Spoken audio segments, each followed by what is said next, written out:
It was a normal Tuesday evening when I found the receipt.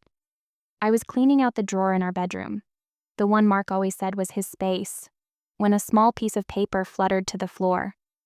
I picked it up, thinking it was just an old grocery list or something unimportant. But when I saw the date and the name of the luxury hotel, my heart stopped. It was from 3 months ago, during the week Mark had said he was on a work trip to clear his head.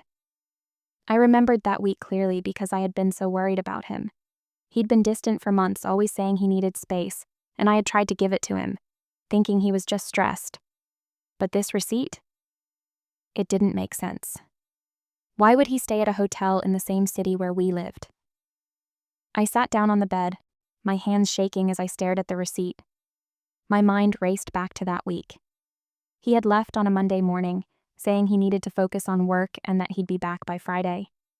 He had texted me every day short messages like, "Thinking of you," and "I'll be home soon." But now, looking at this receipt, I wondered if those texts had been lies too. I tried to push the thought away, telling myself there had to be an explanation. Maybe it was a mistake. Maybe he had stayed at the hotel for a work meeting. But deep down, I knew something was wrong. Over the next few days, I couldn't stop thinking about it. I started noticing little things that didn't add up, like how Mark had been so secretive with his phone lately, always keeping it face down or taking it with him whenever he left the room, or how he had been coming home late more often, saying he was working overtime. I tried to brush it off, telling myself I was being paranoid. But then, one night, I found something that changed everything. It was late, and Mark was asleep. His phone buzzed on the nightstand, and without thinking, I picked it up. The screen lit up with a message from someone named Emily. My stomach dropped as I read the preview. "Can't wait to see you tomorrow, babe." My hands trembled as I unlocked his phone. He had never changed his password, something I had always found odd. The messages were right there, clear as day. Emily wasn't just a coworker or a friend. She was someone he had been seeing for months, maybe even longer. The dates on the messages went back to before he had moved out. My heart pounded as I scrolled through their conversations, each one more damning than the last. They talked about meeting up, about trips they had taken together, about how much they loved each other. And then I saw it. A photo of Emily with a little girl who looked just like Mark. I felt like the floor had been ripped out from under me. My mind raced as I tried to process what I was seeing. How long had this been going on? How could he have kept this from me? I thought about all the times he had said he needed space, all the times he had made me feel like I was the problem. And now, here was the truth. He hadn't needed space from me. He had been living a double life. The next morning, I confronted him. I didn't yell or cry. I just showed him the messages and asked him to explain. At first, he tried to deny it, saying it was all a misunderstanding. But when I showed him the photo of Emily and the little girl, he broke down. He admitted everything. He had been seeing Emily for over 2 years. The little girl was his daughter. He had moved out because he wanted to be with them, but he hadn't had the courage to tell me the truth. He said he didn't want to hurt me, but hearing those words felt like a knife to the heart. How could he think that lying to me for years was less painful than telling me the truth? I didn't know what to do. Part of me wanted to scream at him, to make him feel even a fraction of the pain I was feeling. But another part of me just felt numb. I had spent so much time trying to save our marriage, trying to be the perfect wife, and now I realized it had all been a lie.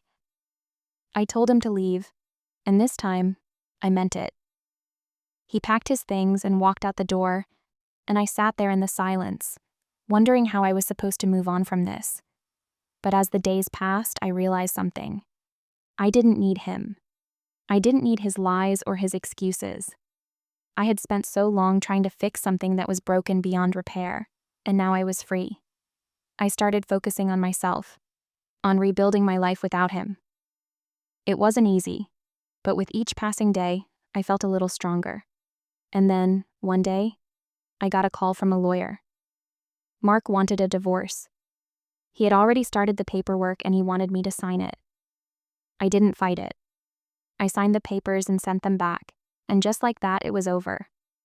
Now, as I sit here in the house we used to share, I realize how far I've come. The pain is still there, but it doesn't control me anymore. I've learned to trust myself again, to believe that I deserve better than someone who could lie to me for so long. And as I look around at the empty rooms, I know that this is just the beginning. My life is mine again, and for the first time in a long time, I feel hopeful about the future. A few weeks after the divorce papers were signed, I decided it was time to clear out the last remnants of Mark from the house. I started with the garage, where he had left boxes of old belongings he hadn't bothered to take with him.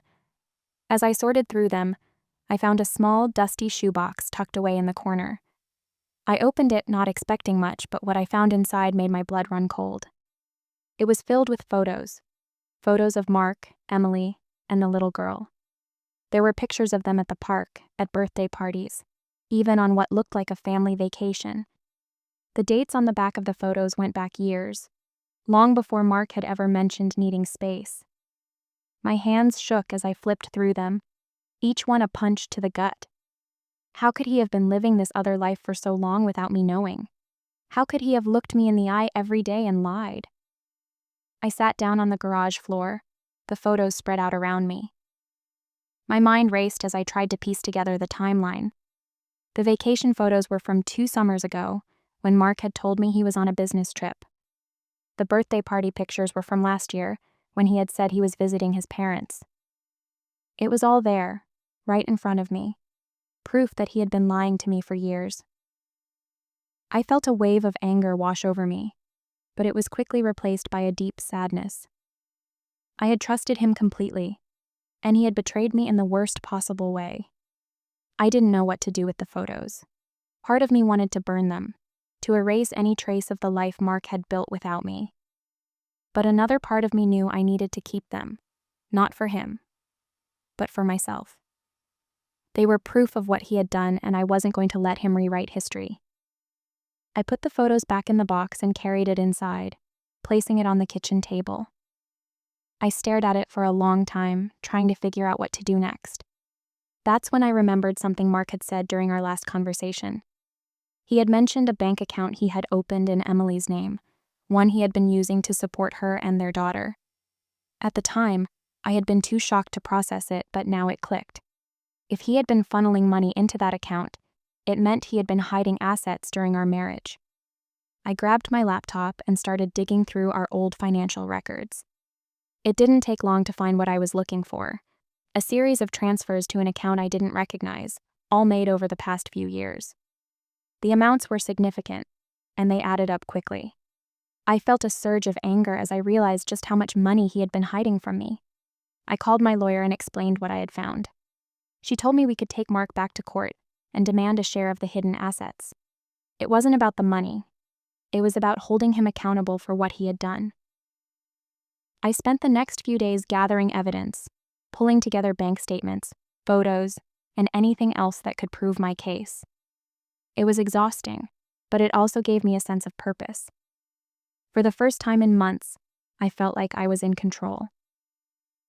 The court date was set for a few weeks later, and as it approached, I felt a mix of nerves and determination. I didn't know what would happen, but I knew I had to see it through. When the day finally arrived, I walked into the courtroom with my head held high. Mark was already there, sitting at the defendant's table. He looked nervous, and for the first time I felt a small sense of satisfaction. This was it, the moment he would finally have to face the consequences of his actions. The hearing didn't take long. My lawyer presented the evidence, and Mark's lawyer tried to argue that the money was a gift, not an asset. But the judge wasn't buying it. In the end, the ruling was in my favor. Mark was ordered to pay me a significant portion of the hidden funds, and the look on his face as the judge announced the decision was priceless. He had thought he could get away with it, but he was wrong. As I left the courtroom that day, I felt a sense of closure I hadn't felt in months. It wasn't just about the money. It was about standing up for myself and refusing to let him walk all over me. I had taken back control of my life, and it felt amazing. Now, as I sit here in my quiet house, I realize how much I've grown. The pain of Mark's betrayal will always be a part of me, but it doesn't define me anymore. I've learned to trust myself again, to believe that I deserve better. And as I look around at the life I've built for myself, I know that the best is yet to come. A few months after the court ruling, I decided it was time to make some changes to the house. It still felt like Mark's presence was lingering in every corner, and I wanted to erase that. I started with the bedroom where we had spent so many nights together. I repainted the walls, bought new furniture, and even changed the layout. It was strange at first, sleeping in a room that felt so different, but it also felt freeing. This was my space now, and I was determined to make it reflect who I was, not who I had been with him. Next, I tackled the living room. I donated the old couch we had picked out together and replaced it with something brighter, more modern. I hung up new artwork, things that I loved but had never felt comfortable displaying before because Mark had always said they were too bold. It was amazing how much of a difference these small changes made. The house started to feel like mine again, not just a place where I had lived with him. But the biggest change came when I decided to convert the spare room into a home office. I had always wanted a space where I could work on my own projects, but Mark had never been supportive of the idea. He had always said it was a waste of space, that we didn't need it. But now, I didn't have to worry about what he thought. I painted the walls a soft, calming color, bought a sleek desk, and filled the shelves with books and plants. It quickly became my favorite room in the house, a place where I could focus on my passions and dreams.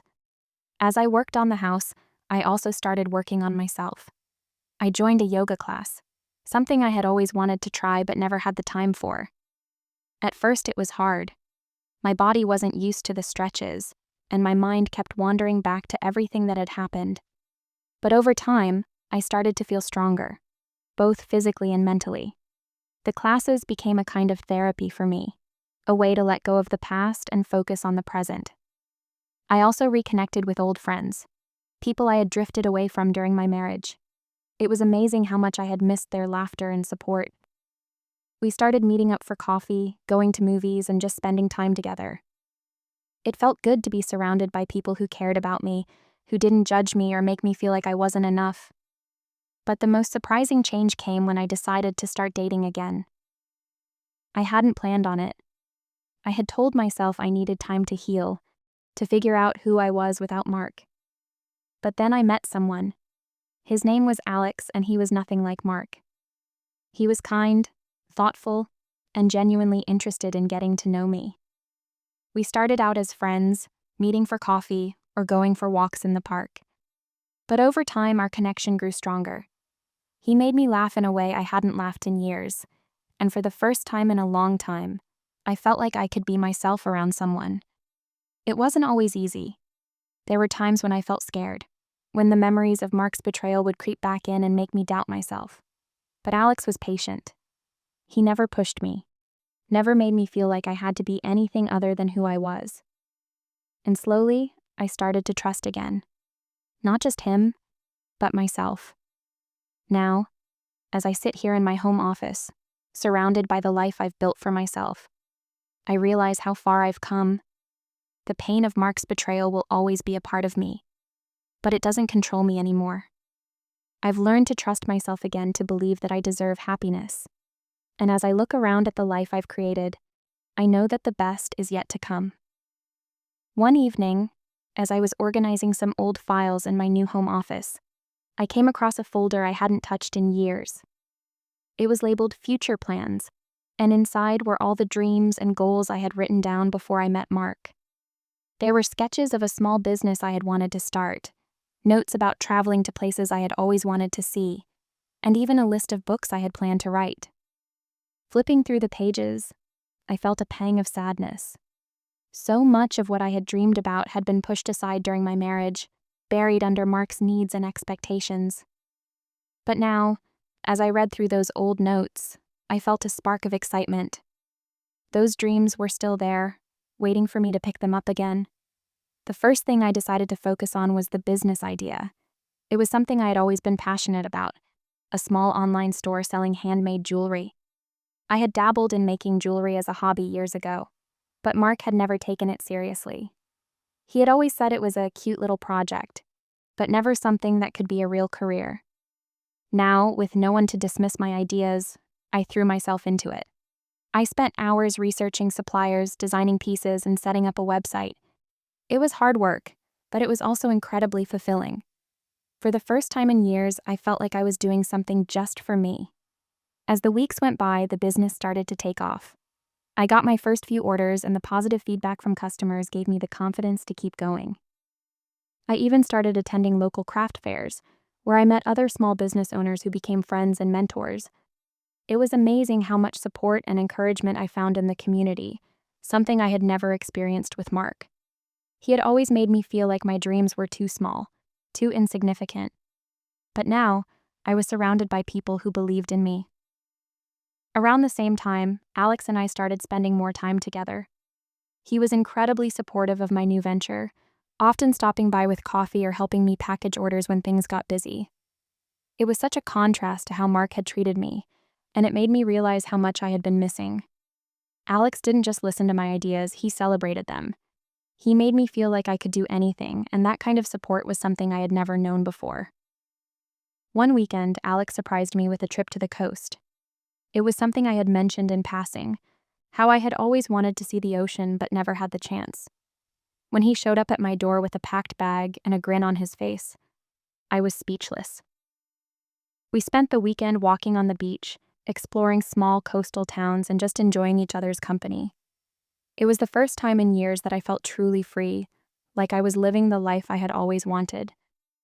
But even as things with Alex were going well, I made sure to keep focusing on myself. I started working on another dream from my future plans folder, writing a book. It was something I had always wanted to do, but I had never felt confident enough to try. Now, with the support of my friends and the confidence I had gained from starting my business, I decided to go for it. I started writing every morning, pouring my thoughts and experiences onto the page. It was therapeutic in a way, like I was finally telling my story on my own terms. As the months passed, I felt like a completely different person. The woman who had once been so unsure of herself, so weighed down by Mark's lies and betrayal, was gone. In her place was someone who knew her worth, who wasn't afraid to chase her dreams. I still had moments of doubt, of course. Old habits and fears don't disappear overnight. But now, I had the tools to push through them. I had my business, my writing, my friends, and Alex. And most importantly, I had myself. One evening, as I sat in my home office surrounded by the life I had built, I realized something. Mark's betrayal had been the worst thing that had ever happened to me, but it had also been the catalyst for my transformation. Without it, I might have stayed in that marriage living a life that wasn't truly mine. But now I was free. Free to dream, free to love, free to be myself. And as I looked around at everything I had accomplished, I knew that the best was still yet to come. One day, as I was packing orders for my jewelry business, I received an unexpected email. It was from Emily, Mark's other life. My heart raced as I opened it, unsure of what to expect. The subject line simply read, "I need to talk to you." For a moment, I considered deleting it without reading it. What could she possibly have to say to me? But curiosity got the better of me, and I clicked open the message. Emily's email was short and to the point. She explained that she had no idea Mark was married when they first got together. He had told her he was divorced, and she had believed him. It wasn't until after he moved out of our house that she started to suspect something was wrong. She had found old photos of us together, hidden in a box in his closet, and when she confronted him, he finally admitted the truth. She was devastated, not just because of the lies, but because she had built a life with him thinking he was someone he wasn't. She ended the email by saying she wanted to meet me, to apologize in person, and to explain her side of the story. I sat there for a long time staring at the screen. Part of me wanted to ignore her, to close that chapter of my life for good. But another part of me was curious. What could she possibly have to say? And more importantly, did I owe it to myself to hear her out? After a lot of thought, I decided to reply. I agreed to meet her, but only on my terms. I chose a neutral location, a small cafe in town, and made sure to bring a friend for support. The day of the meeting, I was nervous. I hadn't seen or spoken to Mark in months, and the thought of facing someone connected to him was unsettling. But as I walked into the cafe and saw Emily sitting at a table, I felt a strange sense of calm. She looked just as nervous as I felt, and when she saw me, she stood up and offered a tentative smile. We sat down, and for a few minutes, neither of us said anything. Finally, Emily broke the silence. She apologized for everything, for being part of the lie, for not knowing the truth sooner, for the pain she had unintentionally caused. She told me about her daughter, how much she loved her, and how scared she was about what all of this meant for their future. She admitted that she had left Mark after finding out the truth, but she was struggling to rebuild her life on her own. Listening to her, I felt a mix of emotions. Part of me wanted to be angry, to blame her for everything that had happened. But as she spoke, I realized that she was just as much a victim of Mark's lies as I was. She had trusted him, just like I had, and he had betrayed us both. By the end of our conversation, I didn't feel anger toward her. I felt pity. Pity for the life she had built with a man who didn't deserve either of us.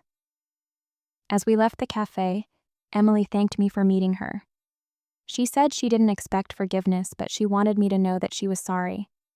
I told her I appreciated her honesty, and while I couldn't say I forgave her, I didn't hold any ill will toward her either. We parted ways, and as I walked back to my car, I felt a strange sense of closure. Meeting Emily hadn't erased the pain of what had happened, but it had given me a new perspective. Mark's lies had hurt more people than just me, and in a way that made me feel less alone. In the weeks that followed, I threw myself even more into my business and my writing. I started working on a memoir, something I had never thought I would do. But after meeting Emily, I realized that my story was worth telling. Not just for me, but for anyone who had ever been betrayed, who had ever felt like they weren't enough. I wanted to show that it was possible to come out the other side, stronger and more determined than ever. Alex was incredibly supportive of the idea. He read my drafts, offered feedback, and encouraged me to keep going. His belief in me never wavered, and it gave me the confidence to keep pushing forward. As the months passed, the manuscript started to take shape, and I began to feel like I was finally reclaiming my voice. Now, as I sit here in my home office, surrounded by the life I've built, I feel a sense of peace I never thought I'd find. The pain of Mark's betrayal will always be a part of me, but it doesn't define me anymore. I've learned to trust myself, to believe in my dreams, and to surround myself with people who truly care about me. And as I look around at everything I've accomplished, I know that the best is yet to come. The day my memoir was published felt surreal. I held the finished book in my hands, running my fingers over the cover, and for a moment I couldn't believe it was real. It had taken months of late nights, countless revisions, and more than a few moments of self-doubt, but I had done it. My story was out in the world, and it felt like the final step in reclaiming my life. The book wasn't just about Mark or the betrayal, it was about resilience, about finding yourself after losing everything, and about the power of starting over. The response was overwhelming. Messages started pouring in from readers who had been through similar experiences. They shared their own stories of heartbreak and healing, and for the first time, I realized how much my journey had resonated with others. It was humbling and empowering all at once. I wasn't just telling my story anymore, I was part of a larger conversation about self-worth, forgiveness, and moving forward. Around the same time, my jewelry business continued to grow. What had started as a small online store had turned into a thriving brand, and I was even approached by a few local boutiques to carry my pieces. It was incredible to see something I had created from scratch gain so much traction. I had always doubted my ability to succeed on my own, but now I was proving to myself, and to anyone who had ever doubted me, that I was capable of so much more than I had ever imagined. Alex was by my side through it all.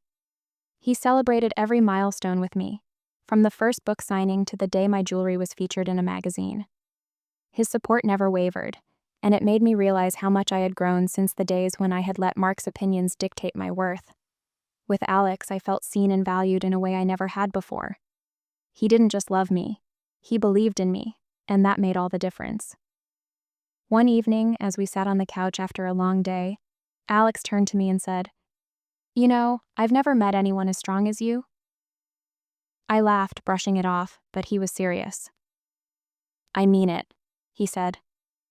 "You've been through so much, and instead of letting it break you, you turned it into something beautiful. That's not something everyone can do." His words stayed with me long after that night. They reminded me of how far I had come, not just in terms of my career or my relationships, but as a person. I had faced one of the hardest things a person can go through, betrayal by someone I loved. And instead of letting it destroy me, I had used it as fuel to build a life I was proud of. A few months later, I received an unexpected email from Mark. It was brief, just a few lines, but it stopped me in my tracks. He had read my book. He said he didn't expect me to forgive him, but he wanted me to know that he was sorry, not just for what he had done to me, but for the person he had become. He admitted that losing me had been the wake-up call he needed, and he was finally starting to take responsibility for his actions. He ended the email by wishing me well and saying he hoped I found the happiness I deserved. I didn't reply. I didn't need to. Reading his words didn't bring me closure.